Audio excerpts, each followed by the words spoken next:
Guys, reka mbabwire, niba ukundana n'umuntu gerageza urebe umenye ukuntu uwo muntu yakuze, uko yarezwe. Abantu benshi ntabwo barerewe mu rukundo, benshi barerewe mu gahinda, mu mubabaro ndetse n'ibikomere byinshi. Icyo gihe rero usanga umuntu atabashije gukunda neza mugenzi we, ababaza mugenzi we, kandi nawe atabifitemo uruhare, mu by'ukuri atabizi.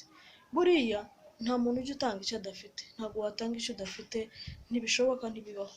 Icyo gihe aba yambariye ku bikomere, agendera ku bikomere, ugasanga umuntu ni mwiza inyuma ariko mo imbere yarakomeretse, yarashenjaguritse.